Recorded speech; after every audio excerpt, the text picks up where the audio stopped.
From AIT Studios in Abuja, Nigeria, this is the O&M Late Show with Obiora and Mamode Akuga. Yes, make no mistake about it. This is the O&M Late Show. And of course, my name is Mamode Akuga. Tonight, we're going to be having a wonderful package for you. I'm going to be having beautiful discussion with a man of history. But before we tell you all about that, my tag team partner, Obiora, is here. Thank you, Mamode. Welcome, very dear friends. It's Tuesday evening, and it is your O&M Late Show. You're welcome. Yes, Obiora. Just a very quick one before we go into our package for tonight. Recently the Inspector General of Police, Suleiman Abba, redeployed some AIGs. And one of those redeployed is AIG Joseph Mbu. Of course, I wouldn't want to use the word controversial because I wouldn't want to end up in some cell somewhere.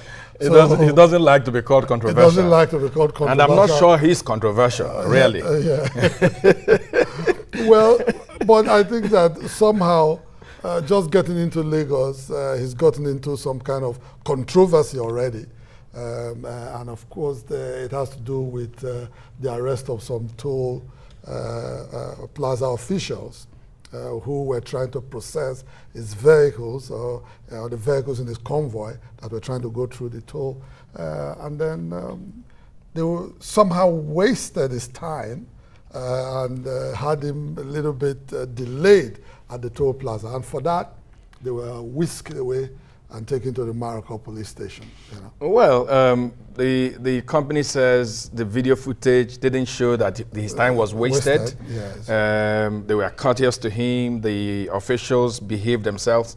But, Mamode, I think that Mbu is one man who likes attention. If he gets into a city and he doesn't start something, then he doesn't just feel all right. Well, you remember that when he came to Abuja, it's like people didn't know he came.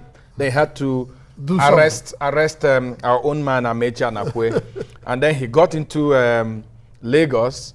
The Lagosians didn't quite know he was there.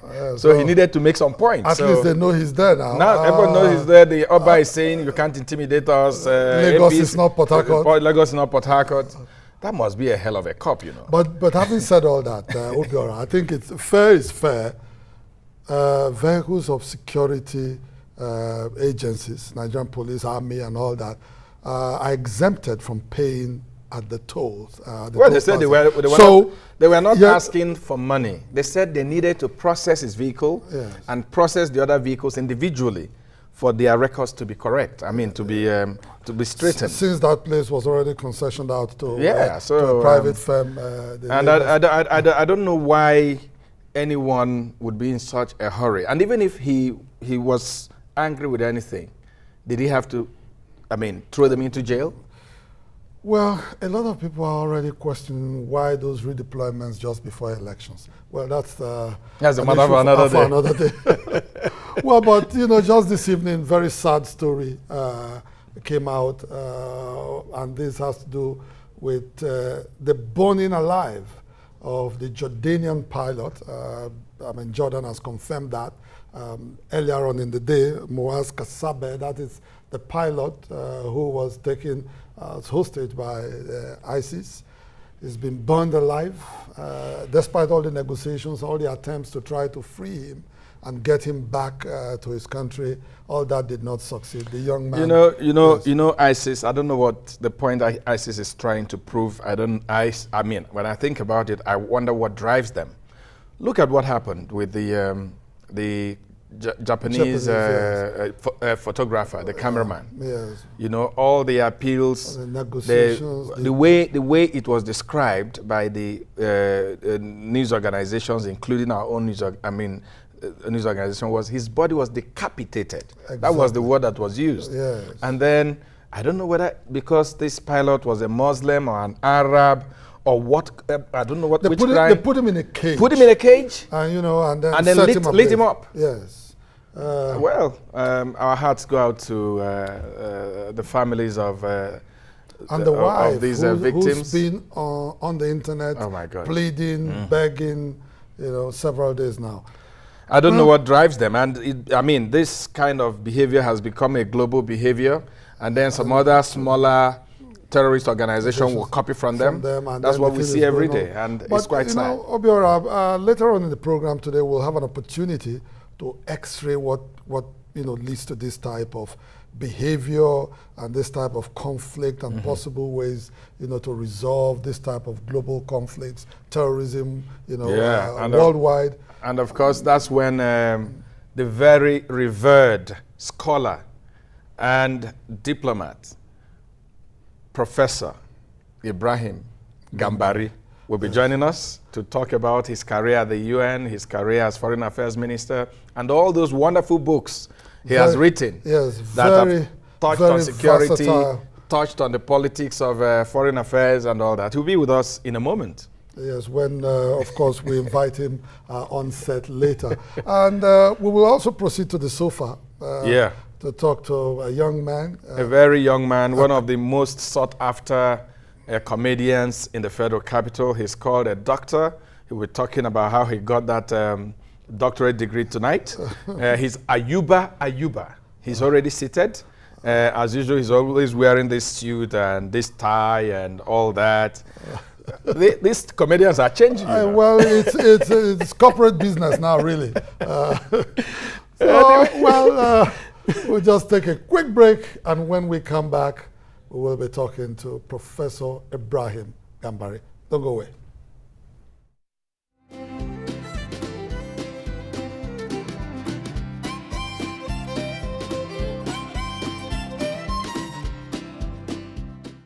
The top job often comes with a top car. For the US president, it's a Cadillac known as the Beast. For the British Prime Minister, it's a Jaguar XJ Sentinel. And Germany's Chancellor goes for a BMW. Custom-built, armoured and luxurious. Perhaps not the words you'd use for the president of Uruguay's vehicle. This, a 1987 VW Beetle. But Jose Mujica says an Arab sheikh has now offered him $1 million for the car. It's an offer that's amused people in the South American country. At first I thought it was funny to offer so much money for a Beetle. I do not think he needs it, but if he wants to sell it and the car is on sale, let him take advantage of it. The car became a symbol of the leader's austere lifestyle. When he became president in 2010, he said it was all he owned. Even the rundown farm he lives on was in his wife's name. Some think his car could fetch even more if it went to auction. Auctioning that car would mean a large sum of money. As I said, that car could be worth more than 10 trucks. President Mujica, popularly known as Pepe, says if he got money or trucks, he'd give them away. The man once nicknamed the poorest president in the world now seems to be sitting on, or in, a little treasure trove. Yes, a man nicknamed as the poorest president in the world, living a very austere, very Spartan lifestyle, but in the process conserving very useful funds for his country. Obiora, your president and my president is not from this part. This man not is be not caught from dead this in part. that kind of thing. That Volkswagen Beetle, of course. Even if it's last thing to do. Yes. when police officers go in 6 convoy movements, and then governors go in maybe 50. Yes, and this man should come to Nigeria. The very best of the top of the range Mercedes-Benz, bulletproof at that as well. So a lot of money going in. Maybe something to learn from this man. Yes, something to pick up. I think he should visit Nigeria, or maybe Nigerians should visit him. Which one do you suggest? I think he should come here and have a taste of, the large lifestyle. And even the convoy that would take him from the Nnamdi Azikiwe he'll be airport, blown away completely. He'll be blown away. Either he says he's going back to his country or something. Anyway, we have in the studio the respected Nigerian diplomat and scholar. He prefers to be called professor because he said that's the one everyone understands that you earned. Yes. He had to come for this program all the way from the United States of America. What a sacrifice. Wonderful what sacrifice. A sacrifice. And he'll be leaving Nigeria again in another 2 days. He just came to do this program. So Professor Ibrahim Gambari is joining us. Yes. You're welcome, Prof. Prof, so nice to see you. Thanks, same here. Thank you. Thank you very much. Prof, I think you become a veteran in these long travels. You know, about 5 days ago or so, yes, you left Nigeria. I remember I spoke with you. That's correct. And you're back, flying all the way, and looking very unruffled. Is it because this is what you have done all these years? In part, yeah, that. And secondly, if you enjoy what you are doing, you don't even think of the process. Yes. You just think of what the end result will be. And I give you my word that I'll be here, and I'm here. And then I gave my word to some other people that on Friday I'll be there in Munich, attending an international security conference, which I'm co-chairing a session with the former Secretary of State, Madeleine Albright, on global justice, security, and governance. So that's where I will be. Well, Prof, tell you the truth, I don't even know where to start with this interview. Several areas, but since you just mentioned security, yeah, maybe we should begin, with security.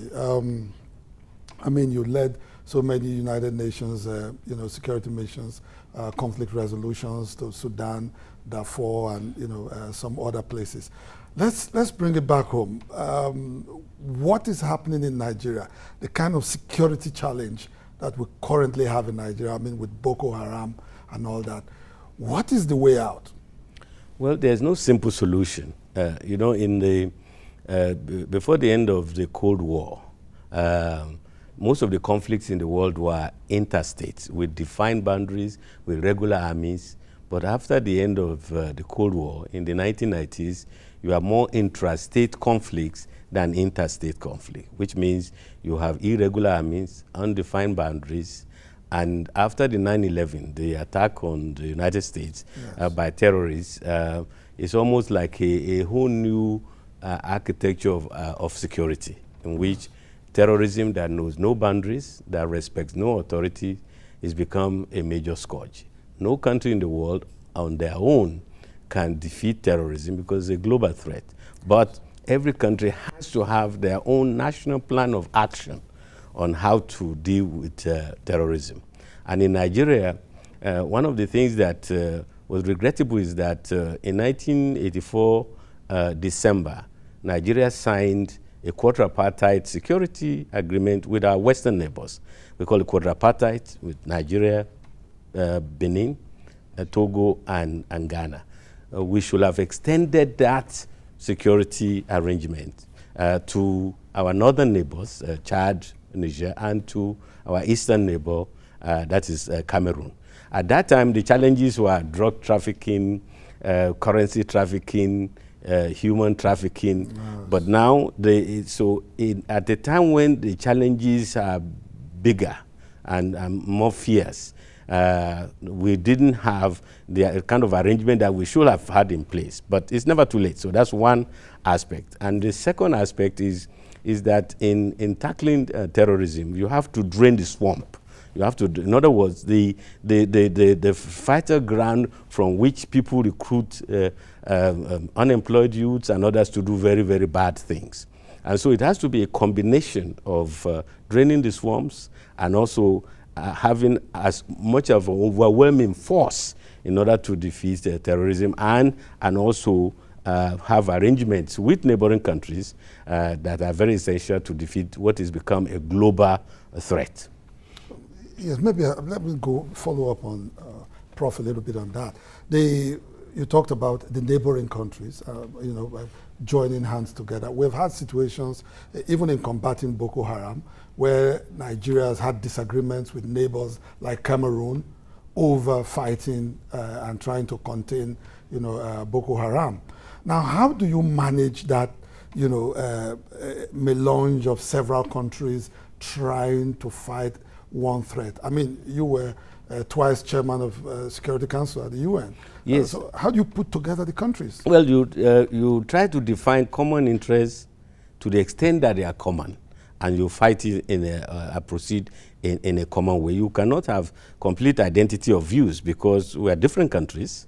And also some neighbors are more neighborly than others. For example, Niger, we have 1,400 kilometers of border with Niger. And, we have hardly had any difficulty with them. But, that same relationship has not governed our relationship with Benin or with Cameroon.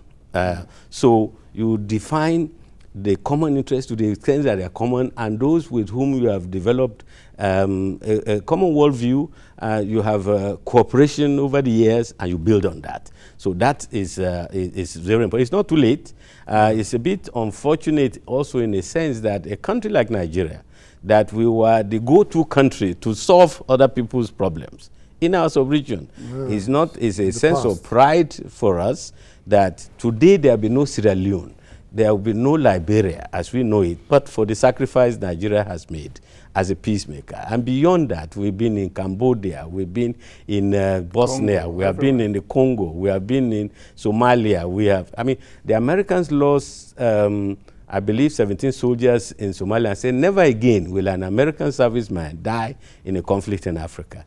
Even at that time, we Nigerians, we lost 17 soldiers in Somalia at that time. Yes. And we've lost many more in Sierra Leone. We remained in peacekeeping. So we have to work with those countries with which we have common interests and define our relationship long term, because it's very clear that without peace there can be no development. And we had Savannah Center, of which I'm proud to be the chairman, had a major conference recently in Abuja on the Sahel and security, the impact of terrorism and violent conflict on socio-economic development in the region, because we see that terrorism respects no boundaries. So from Mali all the way to Mogadishu, we are facing a common threat.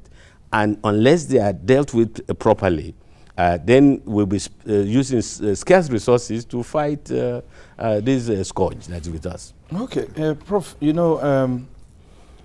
when you were talking about the roles Nigeria played over the years in peacekeeping and all that, a lot of Nigerians will just shake their head with pride. But it looks like those glorious days are no more with us. People say that we spent so much investing in our sister countries and we took nothing away from it.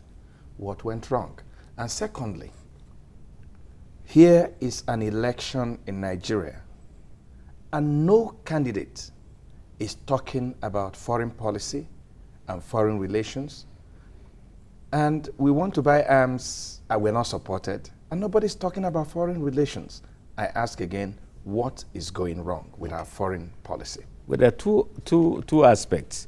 If we have invested, as we did, in peace and stability in Liberia, in Sierra Leone, as far away as even we are called the frontline states. Remember, we are not geographically frontline state, but we were regarded as frontline state because they recognize the weight and the influence of Nigeria to be on the side of liberation. Now, we are not doing this to please others, but we are defining ourselves, and it takes me to your second question. Who are we? We are saying that we cannot consider ourselves to be proud and free Africans if any part of Africa is under colonial rule or apartheid. We also believe that our security, our welfare, our prosperity depends on the prosperity and welfare of neighboring countries, particularly in West Africa, where we have invested a lot in building ECOWAS. So the fault is nobody else but ours. If we did not, in doing this, relate it more directly to our own needs and our own values. And that takes me to the second question, which is that, see, foreign policy is sometimes seen as like Dogon Turenchi, as the Hausa would say, big grammar. It is not. Yeah. It is about who are we? What do we want from the world? You know, what are our priorities and how do we organize ourselves and how do we try to manipulate the external environment to enhance our values, our own objectives, our own goals. So it's that dichotomy between the external and the internal that is partly responsible for this lack of debate on foreign policy. And it's a mistake because Nigeria is part of the world, you know. We are the most populous country in Africa. We are now, according to rebasing, the biggest economy, but we cannot be an island unto ourselves. So we must discuss what values we want to project to the world. What do we want from the rest of the world, including especially our neighbors? And that's why in my time, when I was Minister of Foreign Affairs under the General Muhammad Buhari was head of state, we developed these concentric circles of interest and influence, with Nigeria being the core, you know, our prosperity, our security at the center, and then relationship with our immediate neighbors, then ECOWAS, and then Africa and the rest of the world. I think we should be discussing all of this, and it's a pity. Now, I must also say, as an international relations expert, most time foreign policy is not a top agenda in internal domestic policy, even in the United States, unless they're at war. Or somebody has attacked them, which is very rare. Now, I think in many ways Nigeria were at war, or let me say the terrorists are at war with us. Yes. So we must therefore regard it very, very important that how do we fight this? We can't fight it alone anymore. So how do we organize ourselves? How do we organize, and deterrence is also very important. How do we build our army? People used to you go and ask them in Somalia, when in the UN peacekeeping mission in Somalia, I want to use this example. I don't want to mention, I'm still a diplomat, even though retired now. The country, a European country, used to have a peacekeeping mission in an area. And Nigerian troops were then, who were part of this UN mission in Somalia, were then asked to go and take over from them.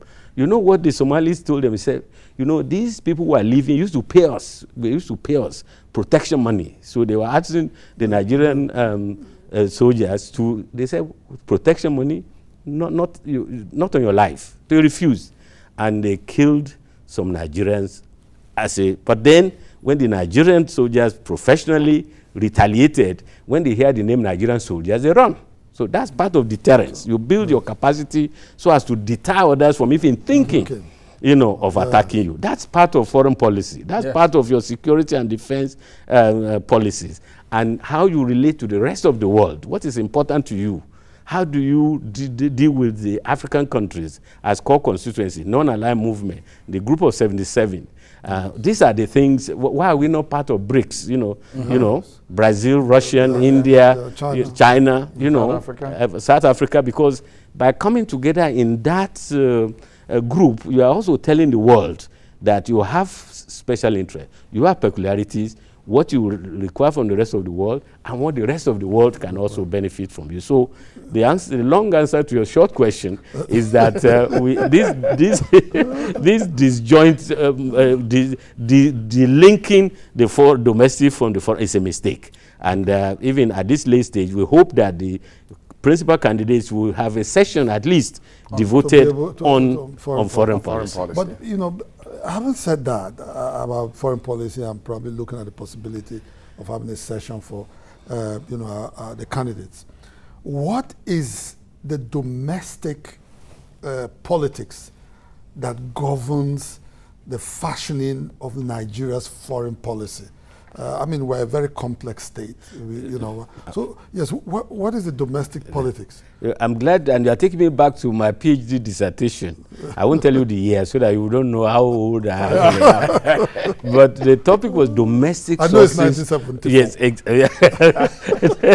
domestic, you're almost right, yeah. Domestic aspect of foreign policy. Yeah. And I said, as Nigerians, we often project our own domestic politics. For example, in our policy toward the Middle East, it's amazing how we look at the Israeli-Palestinian conflict as if we are relating it to Nigeria, so that some Muslims look at it differently, the Christians look at this differently. That's one aspect. Our relationship with the Middle East is clearly one. Then our immediate neighbors, for example, to the east, Cameroon, Bakassi has become both a domestic as well as international issue. Niger, in my view, one of the reasons why our relationship with Niger has been largely peaceful over the years is that really this border has become so artificial, almost irrelevant. The only people who worry about the border between Nigeria and Niger are people in Niamey and in Abuja. The people in the border area, they pay no attention at will. Even Cameroon, you know, there's the Shehu. It's sometimes regarded as belonging. I mean, it could be part of Cameroon and part of Nigeria because of the links. Then also. In Nigeria, the so-called the progressives tends to want foreign policies that is a lot more dynamic. They criticize whoever the governing party to be too conservative, leaning too close to the West. So the progressive or the most we might call it left or center political parties tend to want us to be much more non-aligned, you know, much less tied to the West, whereas the conservative parties tends to want to deepen our relationship with the West because of their ties, economic ties, you know, social ties, and you know, colonial ties are there. So these are some of the ways in which we project our own domestic political arrangements into our foreign policy. Okay, Prof, you are an international citizen. I know that sometime in the past, you won't know where you sleep, and when you wake up, you don't know whether you're in the United States or you're in Lagos or you're in Myanmar. Yes. Burma. That's correct. Burma. Yes, you were special envoy of the Secretary General to that area. And of course, there was a lot of challenge trying to get them to embrace democracy. But I don't want to talk about democracy. I want to talk about international terrorism. Okay. What went wrong? Some people have said America's high-handedness may have contributed to international terrorism. They blame the likes of the younger Bush and his approach to international relationship with most of these people. But it's neither here or there. You've been in this business for years. Can you educate us? How did we get to this level? How did the world become so unsafe that a pilot could be put in a cage and burnt alive? How did we get here? Yeah. Well, first of all, you are right that often because I travel so much, somebody asked me jokingly once, said, do you know, when you wake up, do you know where you are? And because, for example, to go to Myanmar, I fly from New York Airport in New York. My first stop will be Singapore. It's 18 hours, 40 minutes non-stop. And then another 2.5 hours to get to Yangon, and then another hour to go to Naypyidaw, which is like their own Abuja. But I always respond, the challenge is not asking myself, where am I, but who am I? You know? Because I wear so many hats quite often. But your question is very serious, and there's no simple answer to it. But there are 3 dimensions of it. You see, Kissinger will be able to understand this about the balance of power. When the world tends to be safer when power is more balanced. And with the collapse of the then Soviet Union and the emergence of the United States as the only superpower, the world became a bit unbalanced. Boutros Ghali, the Secretary General that I had the honor to work with, the first from continental Africa, tried to position the United Nations as a balancer. In other words, to try to provide a balance to the overwhelming American power. But you know what happened to him? In the end, he didn't get a second term. A second term. So that's the nature of power. The most powerful don't want their power to be diluted and to be shared. And those who are powerless want to show that they have power. And then we now have this asymmetrical warfare whereby America you know, the combined navy of the next 14 naval powers after America, their spending is less than what America spends on the navy alone. Just to give you an example, overwhelming military power. So those who do not agree with American powers, those who do not agree with this kind of unbalanced world, use instruments to destabilize because they can fight an asymmetrical war. Yeah. Now, similarly, this imbalance, global imbalance of power is repeated in the Middle East. You know, there was a time that you used to have very strong Iraq, Syria. Now, that region, Egypt, is unbalanced. Now, nothing justifies the use of terrorist acts, nothing whatsoever. But when you have imbalance of power, when you have inequality, and by the way, inequality in the world is growing, it's not narrowing. Not only between the rich and the poor country, but within countries. Within countries. Now, this creates the environment where the powerless who want power wants to make a statement about, you know, you cannot ignore us. Yes. We have some values, we have some viewpoints, we don't agree with you, and they use methods that are totally condemnable, and because innocent people suffer the most. Oh, yeah. You know, look at even in our own country, the Boko Haram, whatever the justification, you know, innocent people are suffering. And the third aspect and final one is the misuse of religion. You know, because you can interpret any religion. Islam is a religion of peace. When the Muslims meet each other, they say, Salaam alaikum, you know, peace be unto you, and you reply accordingly. But people have interpreted the religion. People have misused religion, and people have radicalized religion in ways in which it has been misused to justify terrorism. Okay. Now, Prof, let's bring you into politics. Okay. Because you're also very, very involved in politics. For a long time, you were head of the UN political department. So you saw politics in several other countries. International politics. Yeah, international politics. Back home here also, you were also involved in government in Nigeria. How? As Minister of External Affairs. Okay, all right. That's 30 years ago. You were Honorable Minister of External Affairs. Yes. So, but, you know, narrowing down to what is happening today, there's a lot of tension in the air, drums of war, you know, going off. You hear people in Nigeria now saying, look, if we don't win the election, there will be war against the Nigerian state.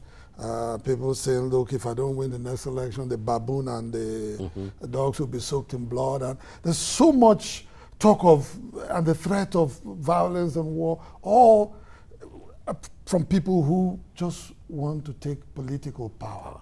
What is going wrong in our, I mean, our culture does not represent this type of violence in the search for power. Yeah, because I think my premise is that, and it's not original, but it's Lord Acton who said, power tends to corrupt, and absolute power corrupts absolutely. And the corruption is not about stealing. You know, you can steal what you like. For example, you can steal what you like in Nigeria. There will still be in Nigeria if we don't break it apart. But what is worse than in the corruption that bothers me is impunity, where people think once they get into power, they can do what they like, and there's no accountability. So, and it is because of these fruits of power, you know, absolutely, when you are there, you exclude, you know, in many ways, and I'm speaking now, since I have no official title, and you are right to point out that I was Minister of Foreign Affairs in government 30 years ago, 31 years ago to be precise. I've been ambassador, and you know, ambassador, you are not really in government, you are a servant of the government. But nonetheless, that I feel very strongly that we must have more decentralization of power in this country. The concentration of power at the center and in one person. What the president of the country can do and not do is beyond imagination. You know, in the United States, the president can't spend a penny without getting authorization from Congress. It was Jimmy Carter who found out in the first time he was president, first month, he was drinking all the wine, you know. And then at the end of the month, they gave him the bill and said, Mr. President, you have to pay. He said, you mean I have to pay? Yes, you are paid a salary, but you have to pay. So the point I'm making is that when you have unlimited power, the power to allocate all blocks, the power to reward your friends and punish your real. It's intoxicating, and it leads to impunity, and therefore it becomes a do or die battle instead of seeing power as service, So we have to return to those values of the founding fathers of this country who went to serve. Where was the house of Balewa or Sadano or Azikiwe for that matter? Yes. Of Awolowo was probably the richer of them all, but you know, they weren't there for the money. They weren't there, you know, but they were there for service. And so if you are there for the service, it cannot be do or die battle. And that's why all these drums of war, people who know war, I have been to war-affected areas. I've seen internally displaced people in Angola. I've seen internally displaced people in Darfur. I've seen refugee camps in Lebanon. You don't want war. You know, who suffers the most? Women and children. The future of the country is mortgaged. So my appeal, you know, even at this late hour, is we should avoid languages that provoke, that incites violence. We should opt for peace. Politics should not be do or die battle, and there should be sanctions against those who preach this violence. And the sanctions is not going to be limited to internal. I understand that the International Criminal Court, they are here. Stepping in. They are stepping in because they are watching. The whole world is watching. And that's why my Savannah Center, we set up something called the Council of the Wise, and we've been talking to the key stakeholders. We even had a 2-day conference on the 15th and 16th of last month. We talked to the political parties. We talked to the security people. The Inspector General of Police was there. DSS was represented. So we talked to the media, because you have a responsibility in this regard, to reject any ad that is unbecoming, that incite violence, you know.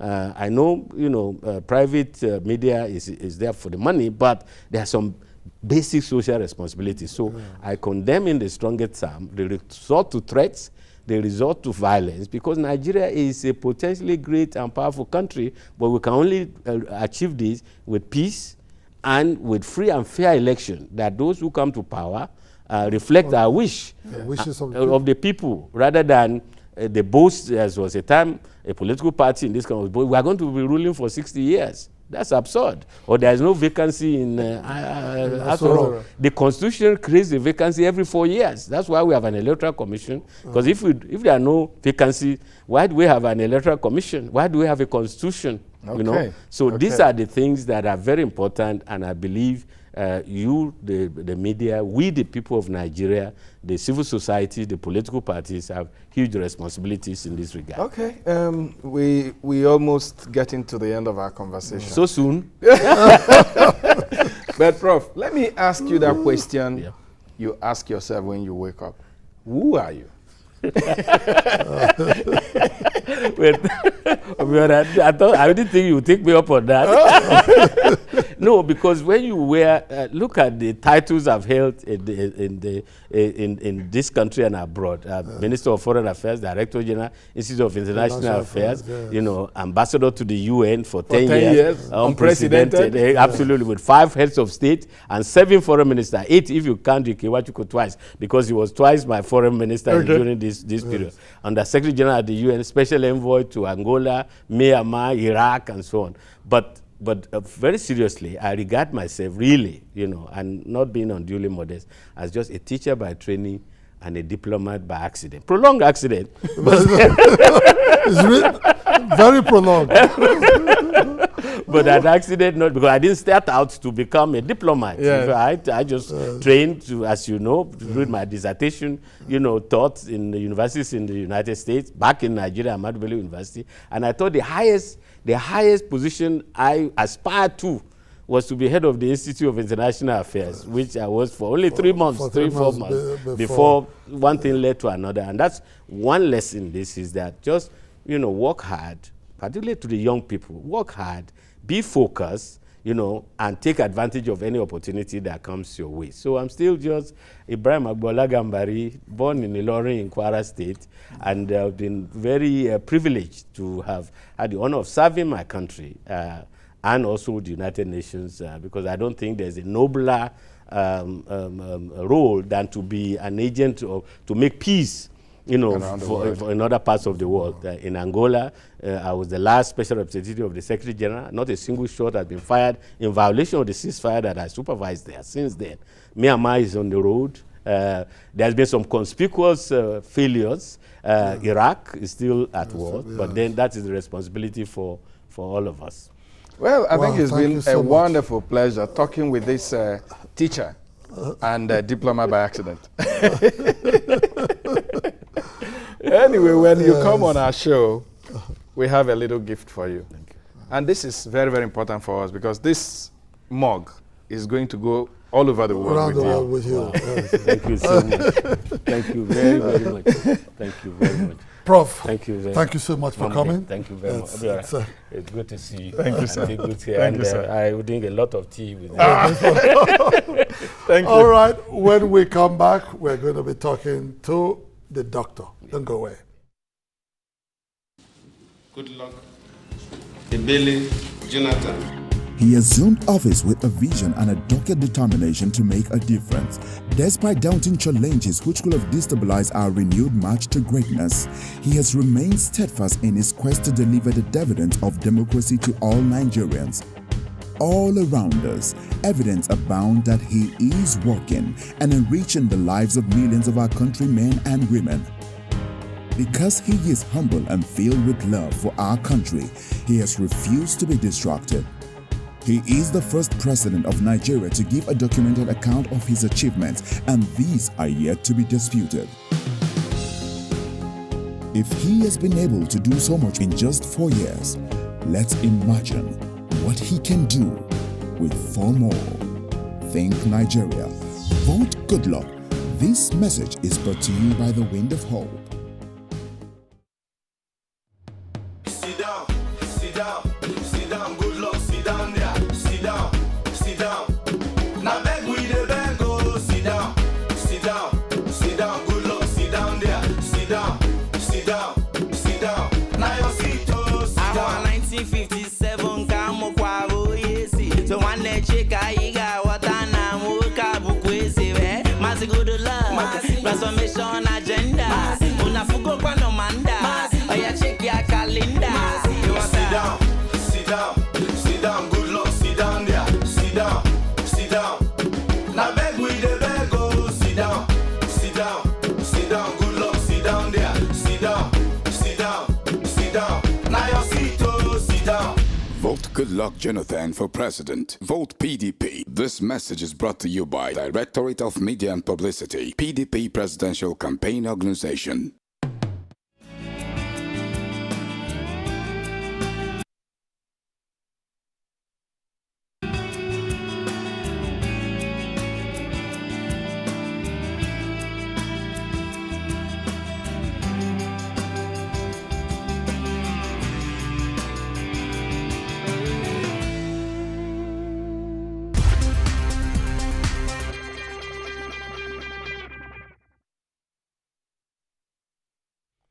You're watching the O&M Late Show.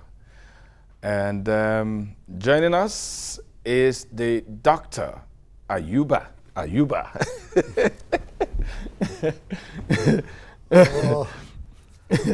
You're welcome. The doctor, how are you? What happened? You know, the funny thing, I was thinking when you were seated, as if I'm taller than you, but when I came, I realized I'm looking up to you, and you're looking down on me. How was it? Oh, it's good to be here. When I saw O&M, I thought it was organizational method. So you are the organization, he's the method. Well, if you're just joining us, or if you've been watching, we just have a comedian with us. He's Dr. Ayuba Ayuba. Come on, Ayuba. How did you get here? I travel. I enter Motu.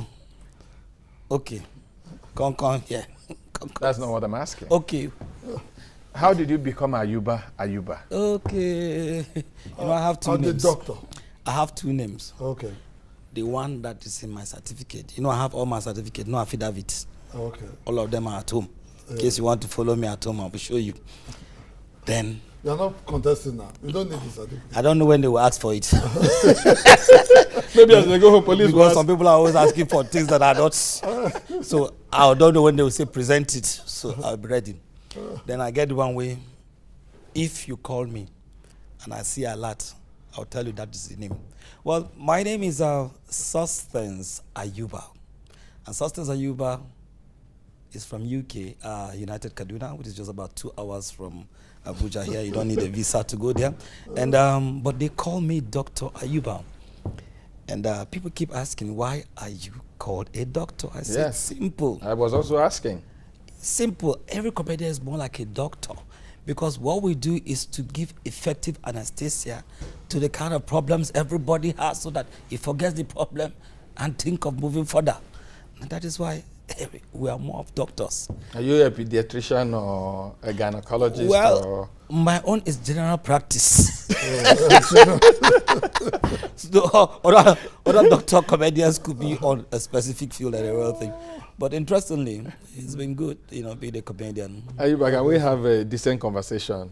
Okay, if you insist, okay, if you insist. So, okay. Yes, when did you realize that you had it in you? Well, humor, per se, in my family, it's more like something like a genetic thing. At times in the evening after a meal, we just sit down with my dad and every other person. We keep cracking jokes, sometimes laughing. Till almost 2 a.m., everybody's just laughing and everything. Now, I took into... Wonderful family. I took into breakdance then. But all of a sudden... You did what? I did breakdance. Can you do a little bit of your breakdance? It's another talent. Like no, let's see. Okay, very simple. We are not charging, just like, we are not charging you. Is it the breakdance or electric breakdance? There's difference. The two. Okay, see, the normal breakdance is just, and then you go. And the electric breakdance is, you are copying. He's copying. On studio, you are copying my dance. Copy. Now, actually, when I left, but you are the only one from your family who decided to make it some kind of... Some of them are into singing. Some of them are sound engineers, in the extended families, Yeah. We seem to be evolving around entertainment. But actually, if you're talking about career-wise, most of us are bankers. My senior sister, a banker. Me, was a banker. My junior brother was a banker. My junior sister is still in banking. My uncle is a banker.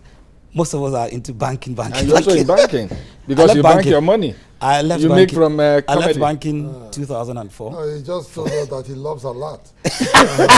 When you get everybody loves a lot. When you get if I see the moment that if this man gets a lot here, this program has been postponed to further notice. He wants to go and keep it safe. But comedy has been interesting. But let's talk about comedy. You know, I know when you were younger, or maybe when you were in secondary school or university, and your comedy people would be like, "What's this guy up to?" But today, everybody's taking it serious. People have made it a career. How did the industry blossom? What happened? Well, you see, the truth remains that there has to be someone who will come and change the status quo and bring it, inject a new pattern in whatever career or whatever field you think it's growing out. Like for the comedy industry, I should say that one of the persons that we can give credit to mostly is Alibaba. Because when he came, he realized that people were thinking of it as just being for dropouts or people that are not educated. And what he did was to give it a definition, to redefine it and make it look more appealing and more acceptable in the society. And so when he built on it and we came into the whole kind of profession, make it more like a profession. Yeah. So when others came in, everybody started building on it, and everybody has his own style to attract his own market. That's why you have the likes of everyone. Some will do it like drunk, some will do like more of singing. Everybody has his own style of doing it. So everything became more advanced, and everybody now realized the need for them to do the right thing if they want to be in the comedy industry. Now, a situation whereby those days you go to shows and people will say, see your head, see your shirt, the original, all these yabbies and everything. We have now started reducing it because we are now making people know exactly where and when to do such kind of jokes. If you go to a rough place where there is enough crowd there and you feel that's the kind of pattern they want, you do it. But now comedy has gone to another level whereby you definitely have to know so much about your society, know about psychology of people, know much about religious beliefs. Differences. You have to know so many things so that you don't offend people. Because there are times people can just come in and say things and people feel very bad. Why most of the times comedians use the Yoruba, Igbo and Hausa maybe to buttress their jokes is just for convenience. It's not for anything derogatory. But there are some people that repel such. The moment you just hear Igbo, Yoruba, Hausa, they've come again. Wow. But some of them do not really know how to even apply that. Because some of them will come in and say, Igbo like money. Everybody likes money. I like money more than Igbo.